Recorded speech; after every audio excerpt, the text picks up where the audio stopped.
Hello friends, welcome to my channel PCS with Chauhan. Guys, मेरा नाम है कीरत चौहान। यहाँ हम कर रहे हैं पर्यावरण पारिस्थितिकी घटना चक्र की बुक, चैप्टर नंबर 5 चल रहा है, ओजोन परत क्षरण पार्ट 2 करेंगे। और विषय सूची देख लीजिए गाइस, यहाँ पे देखिए अभी हम कर रहे हैं चैप्टर नंबर 5 ओजोन परत क्षरण, और बाकी के भी चैप्टर देख लीजिए जो हमें आगे कर रहे हैं। अगर आपको वीडियो पसंद है तो वीडियो को लाइक कर दीजिएगा, चैनल को सब्सक्राइब कर दीजिएगा अगर आपने अभी तक चैनल को सब्सक्राइब नहीं किया है। तो गाइस, जो नेक्स्ट हम करने जा रहे हैं वो है ओजोन परत जो संरक्षण है उसके उपाय की बात। तो यहाँ पे लिखा है टोरंटो विश्वविद्यालय के वैज्ञानिक G.W. केंट मूर के नेतृत्व में अनुसंधानकर्ताओं ने क्या किया, 2005 में तिब्बत पठार के ऊपर ओजोन हैलो का पता लगाया। देखिए, सबसे ऊंचा पठार हो जाएगा इस साइड तिब्बत का। उसके ऊपर इन्होंने देखा कि जो ओजोन है ना, ओजोन लेयर है, उसमें इसने कहा ओजोन हैलो यानी कि ओजोन आभा मंडल का यहाँ पे उन्हें पता लगाया। इसमें क्या, तिब्बत पठार के चारों ओर अतिरिक्त ओजोन की उपस्थिति का पता लगाया। मतलब इसने कहा कि यहाँ पे ओजोन जो है ना बहुत ज़्यादा है। अरे, पठार के ऊपर केंद्रीय भाग में ओजोन की कम मात्रा और परिधि के चारों तरफ क्या है आपको ज़्यादा मिलेगी। मतलब ऐसा कुछ कि पठार है, पठार के ऊपर इसने कहा कि परिधि की तरफ तो ज़्यादा है और बीच में आपको ओजोन कम मिलेगा। ठीक है, ऐसे करके। तो ये पूरा एक रिंग या छल्ले की तरह इसने कहा। तो इसकी इस अतिरिक्त ओजोन की सांद्रता अत्यधिक प्रदूषित शहरों में उपस्थित ओजोन सांद्रता की तरह थी। ठीक है, ध्यान रखें कि ओजोन का उच्च सांद्रण मनुष्यों में खांसी, सीने में दर्द उत्पन्न करने के साथ साथ फेफड़ों को भी क्या है, क्षति पहुंचाता है। अब इसने कहा जो मॉन्ट्रियल प्रोटोकॉल है ना, ये एक अंतर्राष्ट्रीय संधि है जिसे ओजोन का अवक्षय करने वाले पदार्थों के उत्पादन प्रयोग को चरणबद्ध रूप से समाप्त करने, ओजोन परत को संरक्षित करने हेतु निर्मित किया गया। एक प्रोटोकॉल होता है जिसका नाम है मॉन्ट्रियल प्रोटोकॉल, अंतर्राष्ट्रीय संधि है। इसमें कहा कि ओजोन परत या ओजोन को ख़त्म करने वाले जो पदार्थ हैं उसको या आप धीरे धीरे कम करो, इस बारे में बात हुई। ठीक है, या ओजोन लेयर को हम संरक्षित कैसे रखें, इस बारे में इस मॉन्ट्रियल प्रोटोकॉल में बात हुई। तो अगर ओजोन से संबंधित कोई प्रोटोकॉल की बात होगी तो मॉन्ट्रियल प्रोटोकॉल है, बहुत इंपॉर्टेंट है, पता होना चाहिए। तो ये जो है मॉन्ट्रियल प्रोटोकॉल पृथ्वी की ओजोन परत के संरक्षण से संबंधित है, इंपॉर्टेंट है। ओजोन अगर आए तो मॉन्ट्रियल प्रोटोकॉल याद रखिएगा। मॉन्ट्रियल प्रोटोकॉल के अनुसार क्या हो गया, इसने कहा कि जो CFC है, हेलोन्स है, ठीक है, या अन्य ओजोन रिक्तीकरण रसायन है जैसे कि आपका कार्बन टेट्राक्लोराइड के उत्पादन पर रोक लगाने की बात की गई, क्योंकि ओजोन लेयर को ख़त्म करने का काम कर रही है। तो कहा कि भैया धीरे धीरे ख़त्म करो, आप इन गैसेस का यूज़ करना बंद करो। क्लोरोफ्लोरोकार्बन, हेलोन्स, कार्बन टेट्राक्लोराइड, तीनों ही पदार्थ जो है ओजोन रिक्तीकरण यानी ओजोन को कम करने या उसको क्षरण करने में उत्तरदायी है। ये वियना संधि का एक क्या है, प्रोटोकॉल है। ठीक है, मॉन्ट्रियल प्रोटोकॉल वियना संधि का एक प्रोटोकॉल है जिसका उद्देश्य ओजोन परत का क्षरण करने वाले जो पदार्थ है CFC को प्रयोग से हटाना है। ठीक है, प्रोटोकॉल कब आया आपका, 1989 में प्रभावी होता है। 1994 में क्या है, संयुक्त राष्ट्र महासभा ने प्रतिवर्ष 16 सितंबर, इंपॉर्टेंट डेट हो गई 16 सितंबर, तो 1994 संयुक्त राष्ट्र महासभा 16 सितंबर अंतर्राष्ट्रीय ओजोन परत संरक्षण दिवस के रूप में मनाने की घोषणा करी। तो ये सारी बातें हो गई। इंपॉर्टेंट उल्लेखनीय है कि 1987 में क्या होता है, इस दिन यानी कि 16 सितंबर को मॉन्ट्रियल प्रोटोकॉल पर हस्ताक्षर किया गया था। ठीक है, 87 में मॉन्ट्रियल प्रोटोकॉल पर हस्ताक्षर किया गया था 16 सितंबर के दिन। तभी हम क्या मना रहे हैं, 16 सितंबर को अंतर्राष्ट्रीय ओजोन परत संरक्षण दिवस। 16 सितंबर को ओजोन परत के संरक्षण के लिए अंतर्राष्ट्रीय ओजोन दिवस मनाया जाता है। 2021 के ओजोन दिवस की अगर हम थीम की बात करें, आप नया वाला देखिएगा, 2020 भी आ गया ना, तो अब 2022 का देखिएगा। तो इसने कहा कि 2021 के जो उसकी थीम थी, Montreal Protocol keeping us our food and vaccine school. ठीक है, अब इसने कहा वर्ष 2021 के ओजोन दिवस की थी विषय, तो सेम बात है। आगे बढ़ जाते हैं। तो कहते हैं यहाँ क्वेश्चन, निम्नलिखित पदार्थों में से कौन से ओजोन रिक्तिकारक है, नीचे दिए कूट से सही उत्तर चुनिए। क्लोरोफ्लोरोकार्बन, हेलोन्स, कार्बन टेट्राक्लोराइड, तीनों ही है। चलो, तो तीनों ही है, आगे बढ़ते हैं। इसमें लिखा है मॉन्ट्रियल प्रोटोकॉल के अनुसार CFC, हेलोन्स, ये ठीक है, इसमें कुछ नया नहीं लिखा। तो इसमें लिखा निम्नलिखित में से किसने तिब्बत पठार के ऊपर वर्ष 2005 में ओजोन आभा मंडल का पता लगाया? तो भैया किसने लगाया? तो इन मूर ने लगाया, ठीक है। तो GW कैंट मूर ने। तो इसमें क्या है, जो है तिब्बत पठार के ऊपर ओजोन हेल यानी कि ओजो आभा मंडल का पता लगाया। अच्छा, इसमें लिखा है मॉन्ट्रियल प्रोटोकॉल निम्न में से किसके शरण से संबंधित है? तो ओजोन से, ठीक है। तो ओजोन परत के शरण से। ये जो है ना आपका मॉन्ट्रियल प्रोटोकॉल, ये जो है वियना संधि का प्रोटोकॉल है। इसका उद्देश्य ओजोन परत के शरण करने वाले जो पदार्थ हैं यानी कि CFC उसको प्रयोग से हटाना। प्रोटोकॉल कब आता है? 1989 में।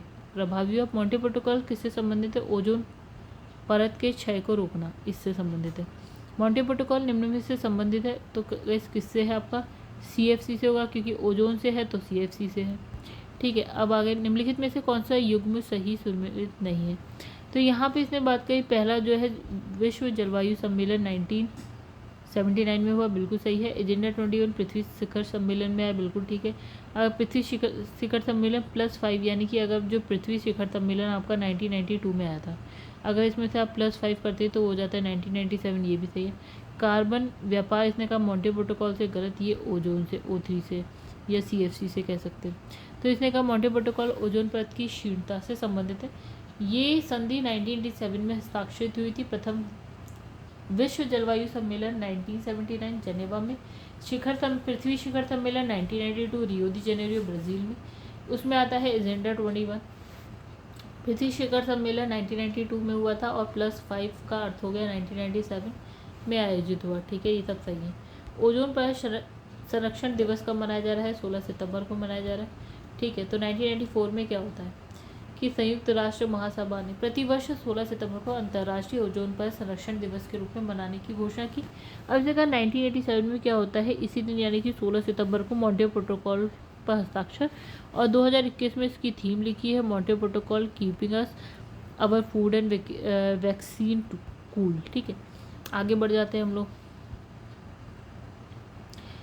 तो ये हो गया क्वेश्चन रिपीट गाइस, आगे बढ़ जाते हैं।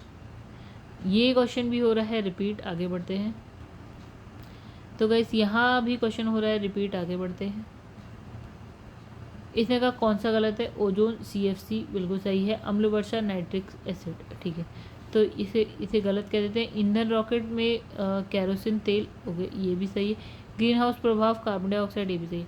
देखिए, ओजोन अवक्षय के मुख्य कारक CFC है।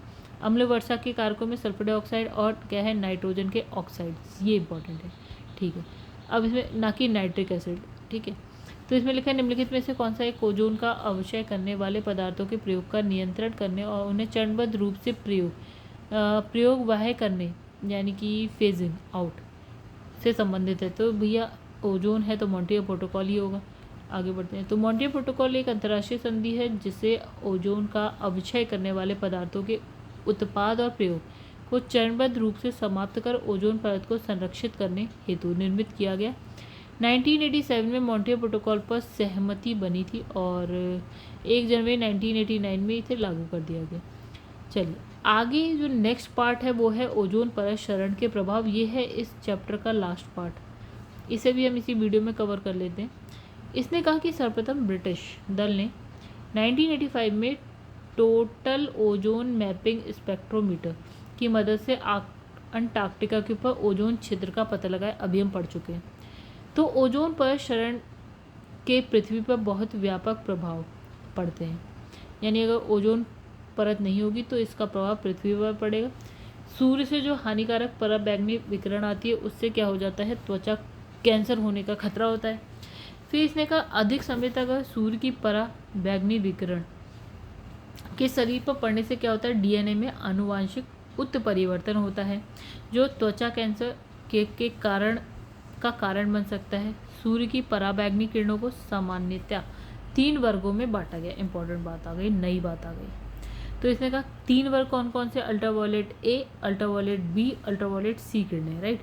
तो अल्ट्रावायलेट A की अगर वेवलेंथ यानी कि तरंग दैर्घ्य की बात करें तो वो इसने ये लिखी है 3। अच्छा एक बात करते हैं, वेवलेंथ होता है एक फ्रीक्वेंसी यानी कि आवृत्ति होती है। अगर वेवलेंथ कम है तो आवृत्ति ज़्यादा है, खतरा।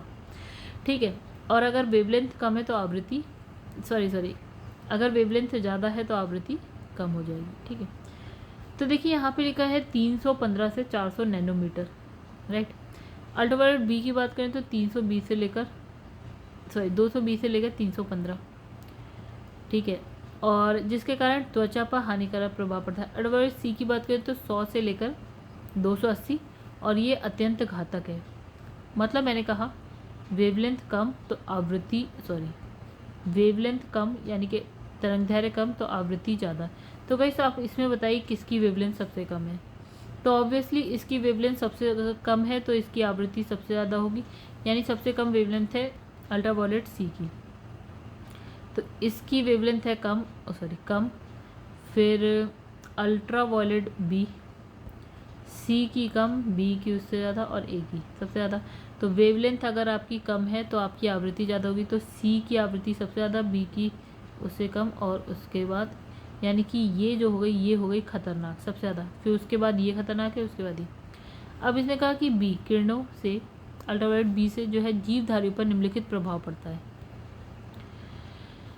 अल्ट्रावायलेट बी विकिरण का जीवधारियों पर प्रभाव, हानिकारक प्रभाव। तो कैसे क्या क्या हो रहा है, जीन उत्परिवर्तन हो रहा है, आनुवांशिक दोष, पत्तियों को क्षति पहुंच रही है, सनबर्न हो रहा है, प्रतिरक्षा तंत्र कमजोर हो रहा है, मोतियाबिंद हो रहा है, त्वचा कैंसर, पौधों की वृद्धि में रुकावट। ओजोन परत, सूर्य के उच्च आवृत्ति की जो पराबैंगनी प्रकाश है, उच्च आवृत्ति की मतलब अल्ट्रावायलेट सी मान लीजिए, क्योंकि इसकी वेवलेंथ से सबसे कम थी। इसकी क्या करता है कि 93 से 99% जो मात्रा है उसको ओजोन परत क्या करती है, अवशोषित कर लेती है। और जो पृथ्वी पर जीवन है ना उसके लिए ये जो ये अल्ट्रावायलेट रेज है वो क्या होती हैं, हानिकारक होती हैं। ओजोन परत के अभाव में पृथ्वी पर सूर्य की पराबैंगनी किरणों से क्या है, जैविक जीवन को क्षति पहुंचेगी। तो ओजोन की आणविक संरचना दे रखी है, ये O3 होता है, ऑक्सीजन ऑक्सीजन ऑक्सीजन के 3 अणु। परंतु यदि ओजोन को मात्र गैस के संदर्भ में ले तो ये विषैली होने के कारण पृथ्वी की सतह पर जैविक जीवन के लिए हानिकारक है। चलो आगे बढ़े। सूर्य से आने वाली हानिकारक पराबैंगनी विकिरण कारण हो सकता है आपका त्वचा कैंसर का। तो गाइस यहाँ सूर्य से आने वाली हानिकारक पराबैंगनी विकिरण से त्वचा कैंसर होने का खतरा है। अधिक समय तक सूर्य के पराबैंगनी विकिरण के शरीर पर पड़ने पर डीएनए में आनुवांशिक उत्परिवर्तन हो सकता है जो त्वचा कैंसर का कारण बन सकता है। इसने कहा जो सूर्य से पराबैंगनी किरणें आती है वो उससे हमने 3 भागों में बांट दिया, अल्ट्रावायलेट ए, बी और सी। तो इसका ए और बी जो है त्वचा किरण, अल्ट्रावायलेट ए और बी किरणों का त्वचा पर हानिकारक प्रभाव पड़ता है, और अल्ट्रावायलेट सी का अत्यंत घातक ये होती है, ठीक है, और पृथ्वी की सतह तक नहीं पहुंचती नॉर्मली। अब है ओजोन जो है आपका जैविक जीवन के लिए परम आवश्यक है। तो बिल्कुल सही है, जैविक जीवन के लिए ज़रूरी है, क्योंकि अगर ये नहीं होगी तो अल्ट्रावायलेट रेज जो है पृथ्वी तक आ जाएंगी। ओजोन परत पृथ्वी को उच्च ऊर्जा विकिरण से संरक्षित करता है, बिल्कुल सही, दोनों सही है। आंसर हो गया ए, यानी ए और आर दोनों सही, आर ए की सही व्याख्या करता है। ओजोन परत सूर्य के उच्च आवृत्ति की पराबैंगनी विकिरण की जो है 93 से 99% मात्रा को अवशोषित कर लेता है, जो पृथ्वी पर जीवन के लिए हानिकारक है। ओजोन परत के अभाव में पृथ्वी पर सूर्य की पराबैंगनी किरणों से जैविक जीवन को अत्यंत क्षति पहुंचेगी। इस दृष्टि से कथन कारण दोनों सही हैं और कारण कथन की सही व्याख्या करता है। नेक्स्ट है वैज्ञानिकों की निम्न टीमों में किसने सर्वप्रथम अंटार्कटिका के ऊपर ओजोन छिद्र का पता लगाया? तो ब्रिटिश टीम ने लगाया। डी है British team. 1985 total ozone mapping spectrometer की मदद से अंटार्कटिका के ऊपर ओजोन छिद्र का पता लगाया। तो दोस्तों ये जो ओजोन लेयर वाला है ना हिसाब किताब, ये यहीं पे ख़त्म होता है। ये चैप्टर यहाँ पे ओवर हो गया, यानी चैप्टर नंबर 5 ओवर। अब हम पढ़ेंगे नेक्स्ट जो है वो चैप्टर नंबर 6 है, वन एवं वन्यजीव। तो नेक्स्ट वीडियो में करेंगे। तो गाइस अगर आपको मेरी वीडियो पसंद आती है तो वीडियो को लाइक करिएगा, चैनल को सब्सक्राइब नहीं किया है तो चैनल को सब्सक्राइब जरूर करिएगा। चलिए मिलेंगे नेक्स्ट वीडियो में आपके साथ वन एवं वन्यजीव के साथ, तब तक के लिए धन्यवाद।